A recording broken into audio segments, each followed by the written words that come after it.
Hey everyone, I believe that we are live now, and I started this a little tiny bit early just because I'm going to be checking on this. This is the first time streaming on the new machine, and I want to make sure that this is indeed working. So, normally I get a notification from YouTube when I go live.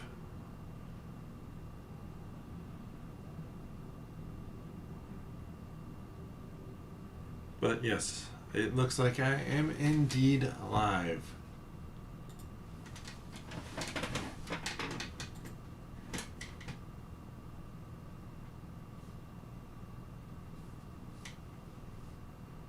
Alright. So we'll give it a minute here before I get started on this guy. I am excited. It came through a bunch of slushy snow to show up at my doorstep today. I set it on the table. This is also where I'm working from home from, so I was staring at this for a few hours, and yeah, that was a lot of work not to just bust this open.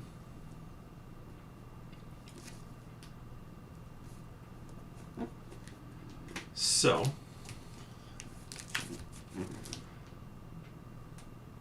let's get going with this. So mess around with the different features, live chat, okay, and see how this works. So, welcome to another episode of Malts and Meeples. This is Malts and Meeples. That means we're gonna have a beer. And tonight's beer is from Surly Brewing Company out of Minneapolis, Minnesota. Fall to Pieces. It's a Mosaic IPA. It's one that I've had before, and I enjoy.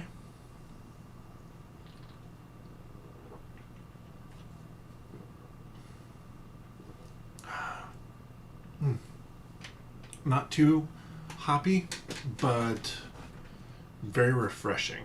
And really, a lot of times that's what I want for an IPA, is it to be nice and refreshing. And sorry, I'm seeing my hands move in two different spots at slightly different speeds.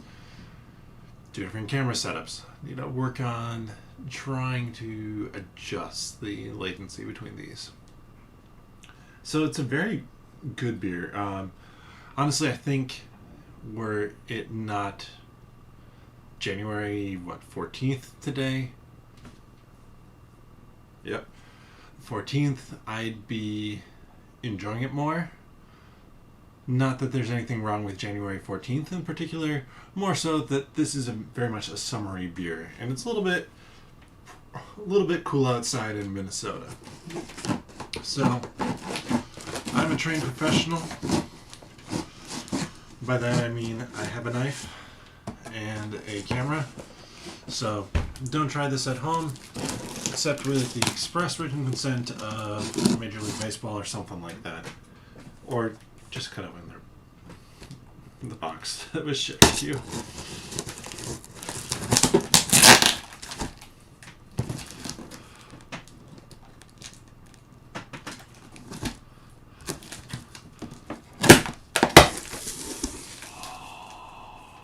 Here we go. Here we go.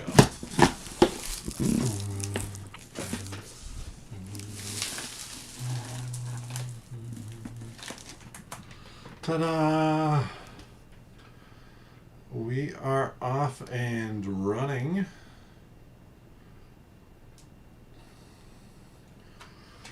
With our unboxing.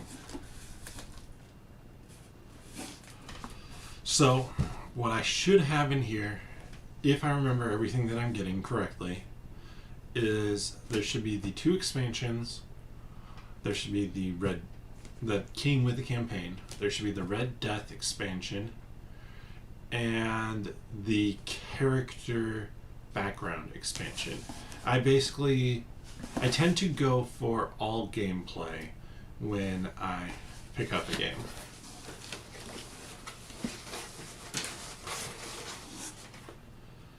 So, first things first, here we have Echoes of the Past. This is basically the mini expansion of different character things. This is,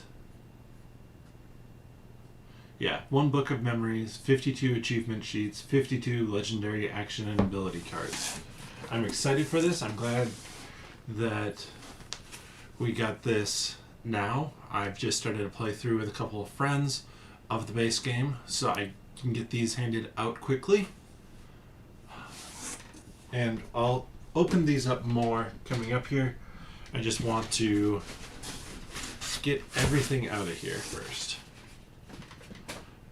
So next, we have the Red Death expansion. This expansion is one that you can play after any of the campaigns and is basically like a hard mode expansion.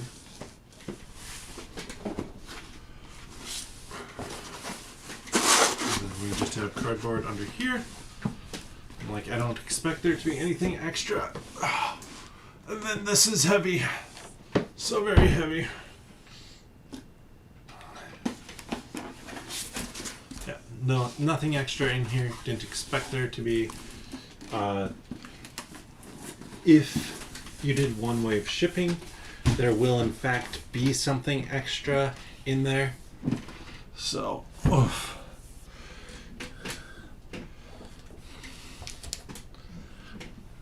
let's start opening up these bad boys. Put that back there. But first, a little more beer.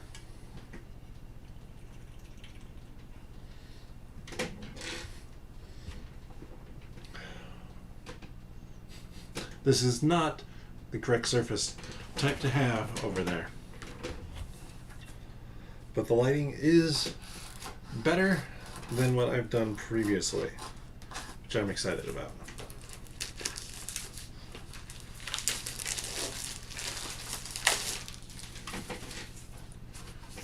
So on the back, like I said, this has one book of memories, 52 achievement sheets, 52 legendary actions and abilities.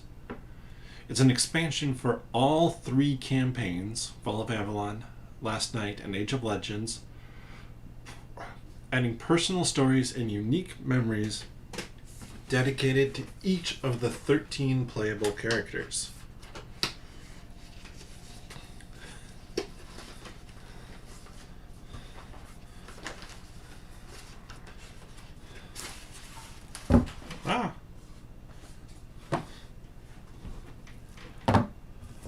We have our cards, Book of Memories,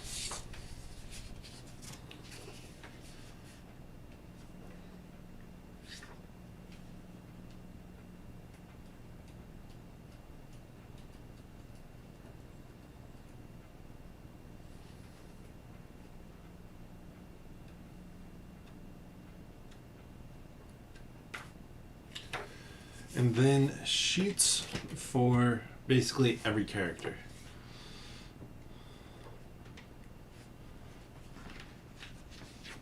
So in here, I'm not really going to talk too much about what you're going to see in here, since I don't want to spoil any surprises, but it gives you a little bit of an overview. There's a legacy mode, there's a legendary actions, earning achievements, stuff like that. And then there's different story pieces for every character in here. Some look like they have more than others.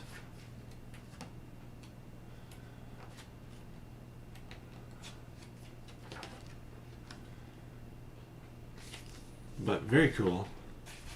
Like that a lot. This is 100% an oversized box for what they needed. Well, they wanted to have these big full art sheets.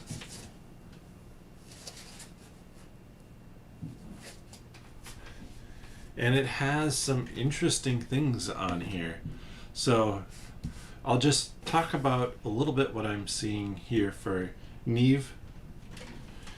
And So it has an ability, visit any settlement and pay 6 energy to help its residents, then go to NEVE's memory 10. Lose at least 5 rep in a single encounter, go to memory 1.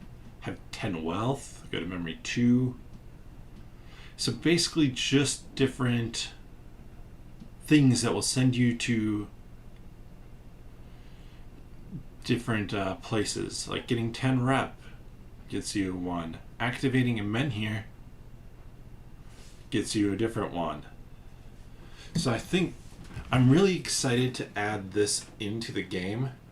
I already really like the game, but this to me just is going to put it more over the top because it gives something else to do. It gives the characters who are already giving some motivation for doing things even more motivation for why we might not take the most ideal path. Set that off to the side. We're going to go over to Red Death now because, I mean, this is the big one. So, remember, I'm a trained professional. Unfortunately, I was trained by amateurs, so I'm not sure how professional I really am. Red Death expansion.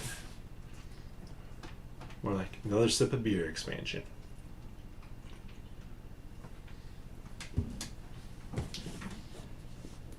So, Tainted Grail, the Red Death. I'm not going to try and spoil anything. We have the exploration journal. We have some different messages, so letters basically for the characters. We have our save sheets with our statuses on back. And then in here, we have some location cards, encounters, items, upgrades, it looks like. Let me pull out these guys. Upside down. So there's some pretty nice minis. Looks like a knight of some sort. Group of priests.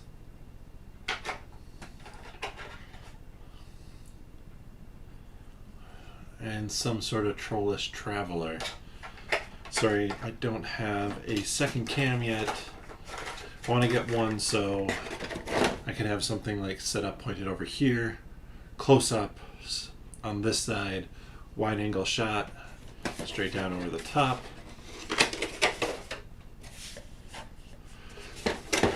Nice box. Actually, this is one cool thing about this box of stuff is that's not your normal interior box color. They made this box completely black. So that, well, one that might tell you a little bit about what the Red Death is. Or that it's not a good thing. So we've been going about 15 minutes now. Let's bust open the last thing. This shouldn't be too long a live stream.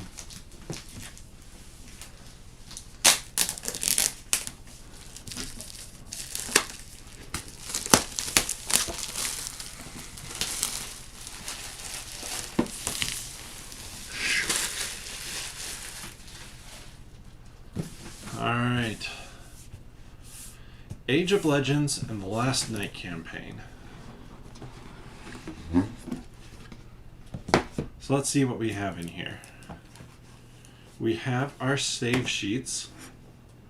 We have Age of Legends and the Last Night.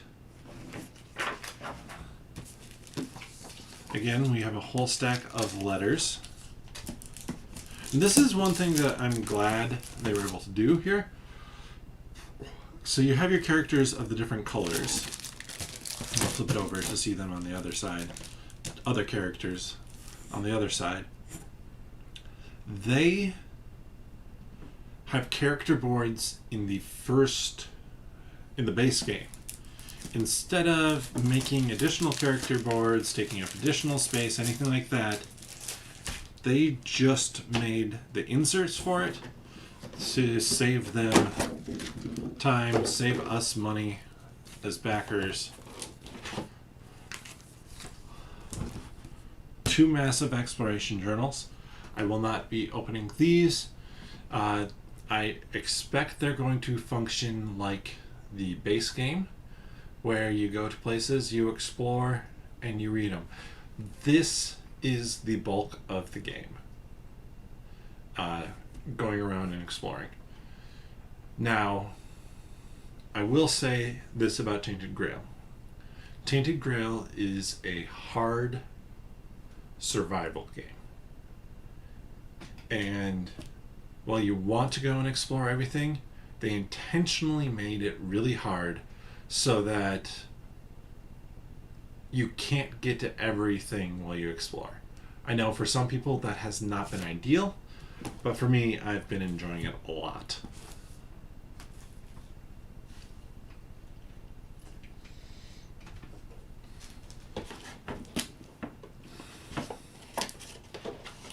So we have some styrofoam.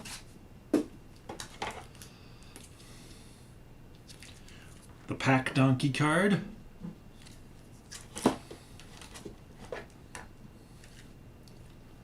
So this is going to be event decks, character like battle cards, stuff like that, diplomacy, more special events, chapter setup,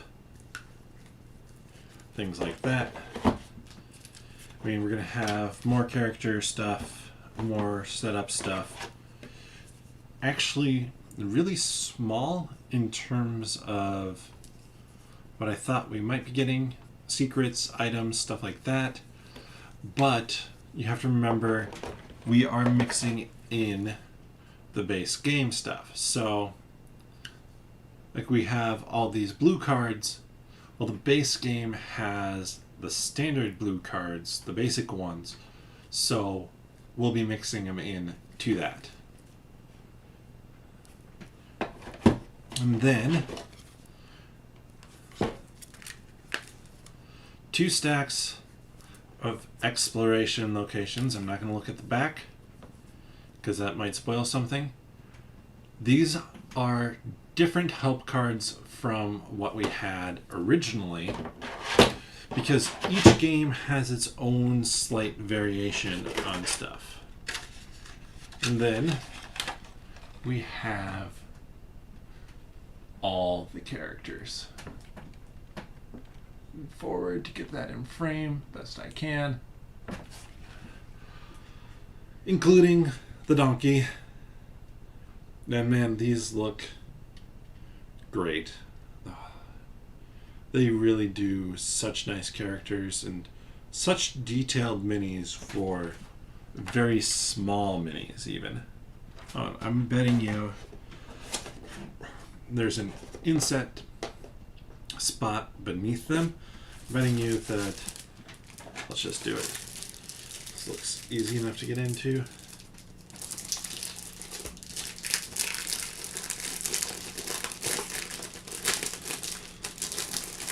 Since they're already falling out anyways.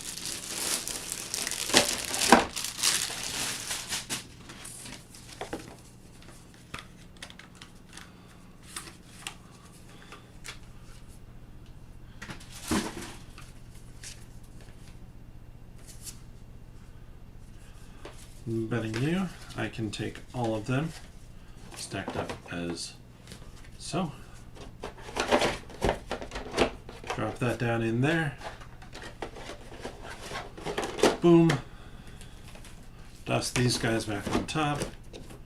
And I know for some people it was a point of frustration or contention that there's not enough room in these boxes for sleeves. To me, well, one, I'm not going to be sleeving the cards. The most I'd ever consider sleeving cards would be the character cards and the basic attack cards, because those are the ones that get used most often. The map cards, I don't know why you would do that. But there we have it. That is an unboxing for Tainted Grail Wave 2. Plan on doing another unboxing coming up here pretty shortly, fingers crossed, for Dice Throwing Adventures when that comes in. And I think I'm gonna kind of make it a thing for the channel to do unboxings of sorts. So unboxing any Kickstarters when they come in. Now, obviously, I have a huge wall of board games behind me. You see the point of order articles that are put up on nerdologists.com that talks about what I'm coming in. And that would be overkill going through all of that to see every single game that comes in be unboxed. A lot of them, I'm sure, have been unboxed over on the Dice Tower channel. But this is the Kickstarter ones. And Kickstarter games, unless I'm really anticipating the game, I'm not going to back it on Kickstarter. For example, Epic 7 Arise, which I was excited for, hitting Kickstarter, and I really still do love the aesthetic of it.